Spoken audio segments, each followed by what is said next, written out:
Habulin ang dalawang iyan!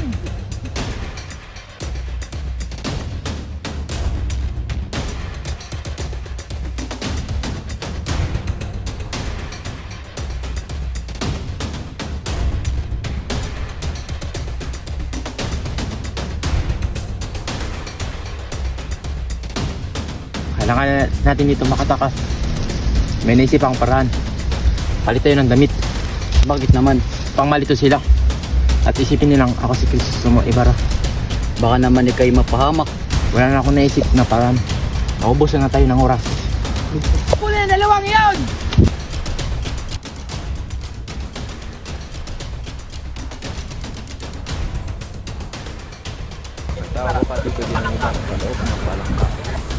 Kaya.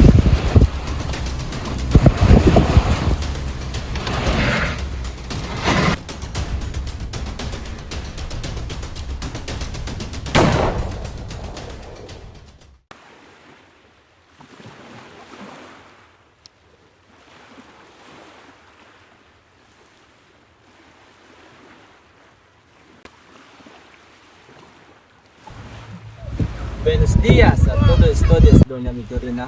Kapitan, kalahati lang matakbo ng makina. Bakit hindi natin bilisan? Kuwa't imbibilisan ay madalagos tayo sa mga palayan. Mangyari man, maayos na pala yan sa lugar na ito. Ang lunas ay ewan ko ba kung ano man ang nakaisip nito. Ang bukas ng bagong ilog na gawa sa kanal. At saraan ang dating ilog pasig. Ngunit Ginoong Simon, hanggang kukuha ng sapat na pondo upang ibayad sa mga manggagawa. Hindi na kailangan doon kustudyo. Pagkat nga bilanggo ang gagawa. Ngunit walang sapat na mga bilanggo. Kung gayoy, kaya natin ang mga makakayan ng magtrabaho. Bata man o matanda. Ngunit kaguluhan lamang ang may dudulot nito. Buwan.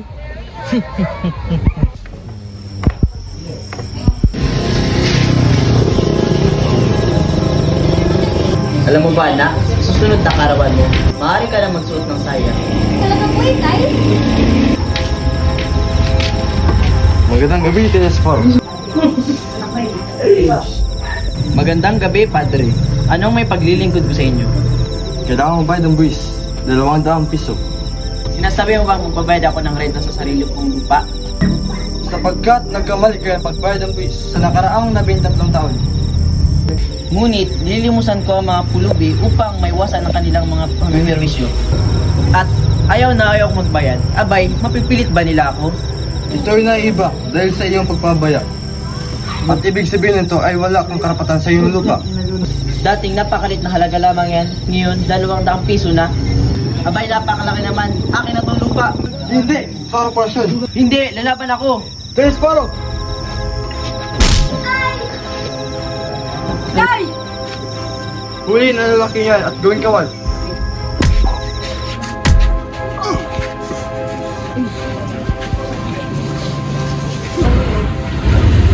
₱500 piso ang hinihingi ng aming pinuno. Mamamatay ang iyong kapatid.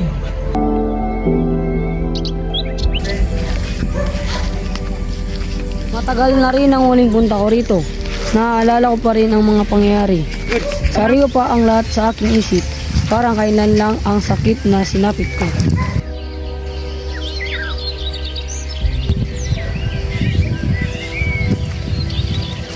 Ginoo, maaari ko ba kayong tulungan? Anong ginagawa mo sa gubat na ito? Kung hindi ko nagagunita. Nakaraan na po ang 13 taon. Dito rin po sa mismong pokne ko. Una tayong nagkakilala. At kung hindi ako nagkakamali, kayo rin po ang taong nagbigay ng pakikiramay sa akin.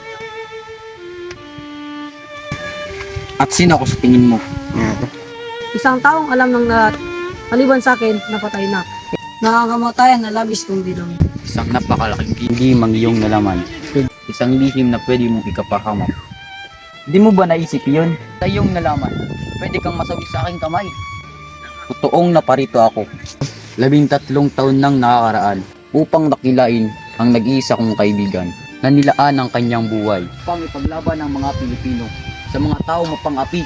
At ngayon ako'y nagbalik upang ipagpatuloy ang kanyang nasimulan.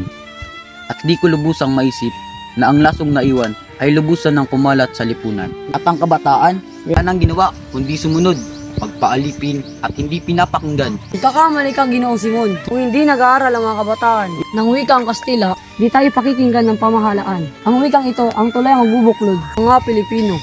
Isang pagkakamali, hindi magiging isang wikang pambansa.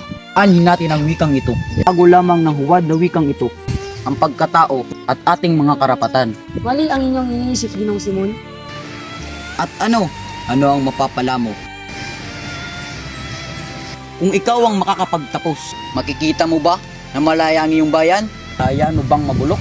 Ubang kayo ng iyong ina at kapatid sa ilalim ng lupa? At ano ang gusto mong gawin ko? Sila makuhamak na estudyante. Walang-wala sa buhay. Hindi ko naman pwedeng hukayin ang aking ina. Patiara sa hukuman at magbintang ng kung sino-sinong Kastila.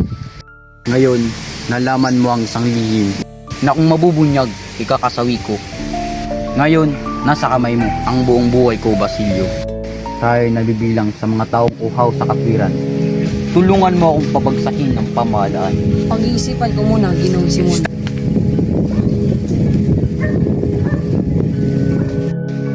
Mamamatay ang mahihina, matitira ang malalakas.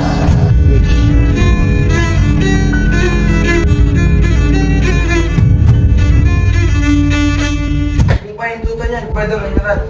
Ang mga namumuna sa kanila ay mga binatang radikal at pananalig. At isa sa mga ito ay estudyante ni Padre Fernandez. Gana isang mabuting estudyante. Ito ay dapat pagbigyan ng mga estudyante. Ano sa tingin mo, Simon? Alalahanin niyo po, General, na ang wika ay isang makapangyarihang sandata. Obras estudiantes.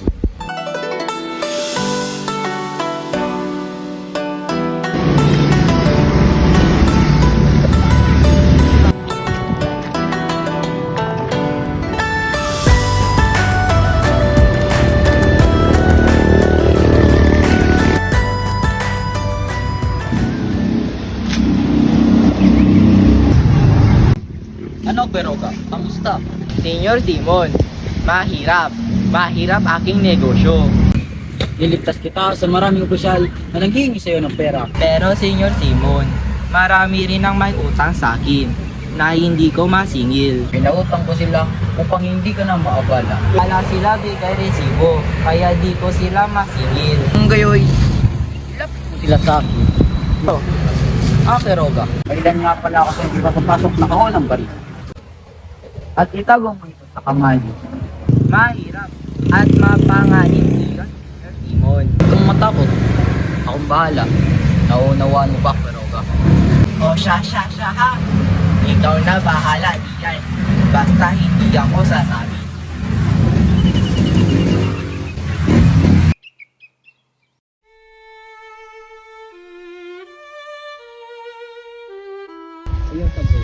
Hoy, sa akin ang lupang ito!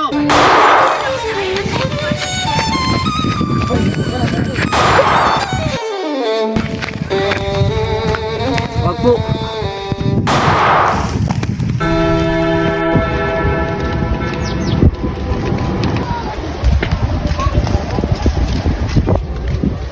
Sadyang wala na talagang mga moda ang kabataan ngayon. O maningin, pero di ba't kayo ang naging dahilan kung bakit hindi natuloy ang aming planong magtatag ng Akademya ng Wikang Kastila? Ako nga! Kaya dapat niyo akong pasalamat. Anong pasalamatan?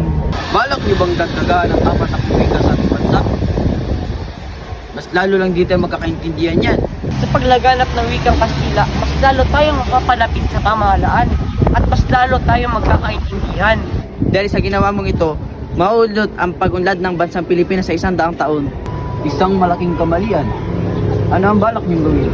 Patayin ang inyong katawan at ipaubaya ang inyong mga utak sa ibang pag-iisip?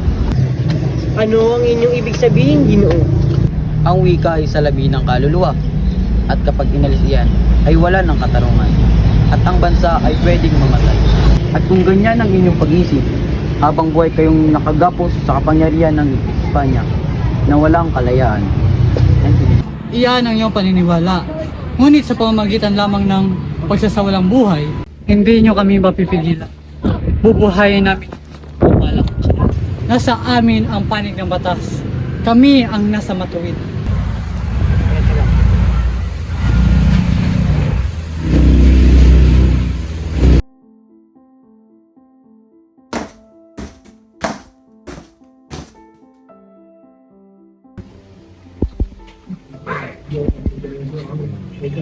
Oh, Ginang Simon. Kamusta na si Kapitan Tiago? Mahina na ang kanyang pulso. Nawawala na rin siyang ganang kumain. Maalat ang pumasok sa kanyang katawan. Huwag pa kayo mo rito, Ginang Simon. Naparito ko para sa dalawang bagay. Ang kamatayan mo o ang kinabukasan mo. Panig ng umaapi o sa panig ng iyong bayan. Panig ng umaapi o sa panig ng inaapi. Iyan ang hindi ko alam. Pasya ka. Kailangan mo na mag-desisyon. Sa loob lamang ng isang oras, magsisimula ng magsikat. At bukas, wala nang universidad, wala nang mag-aral, at wala nang magpapahirap. Ngunit ang pag-iimagsik ay sa pagpapatiwakan. Pag-imagsik lamang ang tayong pag-asa. Sa karunungan lamang ang pag-asa. Kahit ang karunungan lamang ang siyang walang kamatayan. Halid sa karunungan at salitang pag-ibig sa bayan ay magkakaroon ng kaulugan. Nawawala ka na ng prinsipyo at ng sariling katauhan. Nakikita kong hindi ka isang Pilipino, kundi busabos ng Espanya. Yan ay walang katotohanan. Sige, alang-alang sa alaala ni Elias. Pagpunuan mo ang ito. Lusubin mo ang Santa Clara. Kunin mo ang isang tao na ikaw lang ang nakakakilala, maliban kay Kapitan Tiago, si Maria Clara. Pray na kayo, Don Simon. Kapagkat si Maria Clara ay patay na. Patay? Ano nangyari ito? Hindi. Namatay siya ng ika-6 na. Naparaon ako sa kumbento para makibalita. Balik ko, merong liyang galing ng pagkasalin. Na ito namang pinadala kay Kapitan Tiago. Ito rin ang dahilan kung bakit nagwala ako. Hindi! Hindi pa patay si Maria Clara. Ililigtas ko siya. Ililigtas ko si Maria Clara. Ililigtas ko siya ngayon. Minaw kayo. Wala tayong magagawa kundi tanggapin ang katotohanan. Namatay siya. Namatay siya na hindi man lamang alam na ako'y nagbalik. Namatay siya na hindi man lamang alam na ako'y buhay.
Oo nga, 13 taon na akong nabubuhay na malayo sa bayan.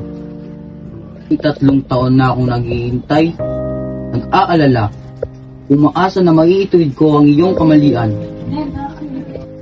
Pinilit mo si Maria Clara na ipakasal sa dayuhan. Wala kang karapatan diktahan ng kanyang buhay. Si Maria Clara ay ang hindi anak mo anak. ay patay na. Ano ang iyong ibig sabihin? Si Maria Clara ay anak ni Padre Damaso.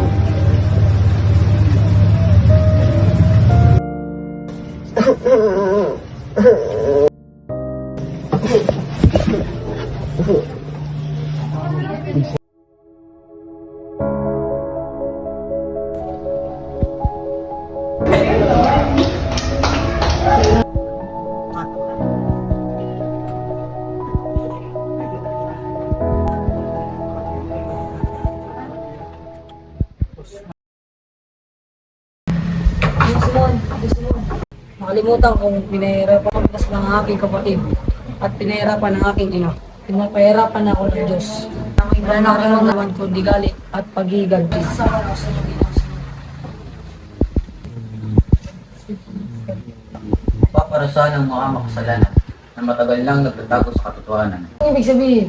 Sa ikalawa ay kakasal ang anak ni Don Pilanes. Magkakaroon ng pista kinagabihan.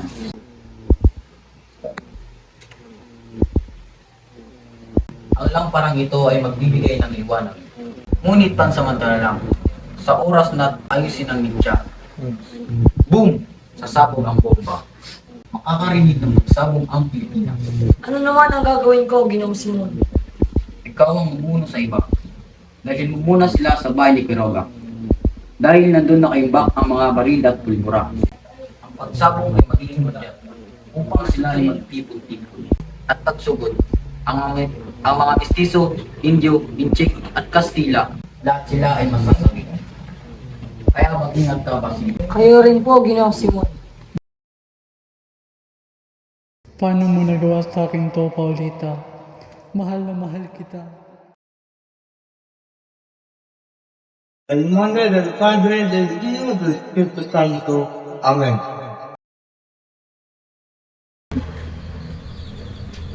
Ginoong Simon, mabuti at nakarating ka. Halika't samahan mo kami sa pagkainan. Salamat sa mainit yung pagtanggap ng Doña Victorina. Ngunit, ako hindi na magtatagal pa. Ano? Hindi ako makapatayag na umalis na kaagad. Halika't samahan mo kami. Dala mo ba ang regalo? Dala niya. Anyway, ganda na kayo. Huwag kang mag-alala, Basilio. Huwag kang mag-alala. Tiyak na maayos na rin ang lahat. Oh, saan ka pupunta? Pupuntahan ko si Paulita. Wala ko na siya makausap ngayon. Huwag ka nang tumuloy. Ngunit, baka ito ng aming huling pag-uusap. Anumang oras ngayon, kaya utang na loob. Huwag ka nang tumuloy. Iba na siya bukas. Sagani!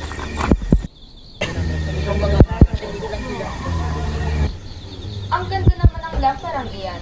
Maraming salamat, Ginoong Simon. Ngunit, sigurado ka bang kaya mo munang kumain kahit saglit lang? Salamat sa inyong alok. Ngunit, may mahalaga talagang gagawin ngayon na hindi pwedeng ipagpaliban. Pasensya na. Maraming salamat. Oh, Ginoong Simon, bakit ka nagmamadali? Quiroga, huwag ngayon. Ako'y nagmamadali. Ang ganda!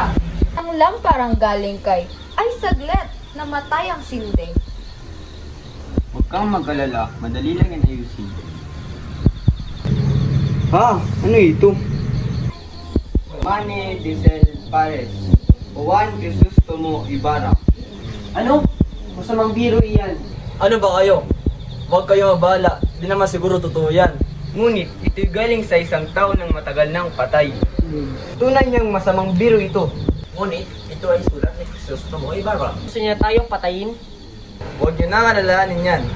Ituloy niyo lang ang kasiyahan. Padre Irene, pakitaas po, amit siya. Saglit lamang. Sagani!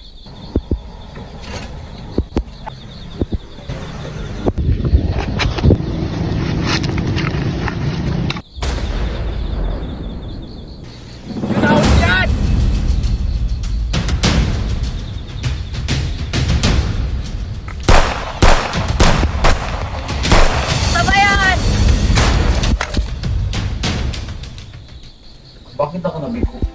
Bakit ako pinaparusahan ng ganito? Tapos ng aking misyon.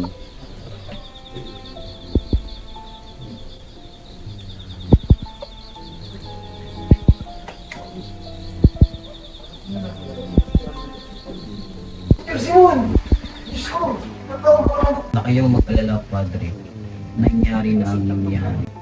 Gumagabi na. Nais ko sana sa inyong sabihin ang aking hinihingi. Sige lang, makikinig ako, Senyor Simon.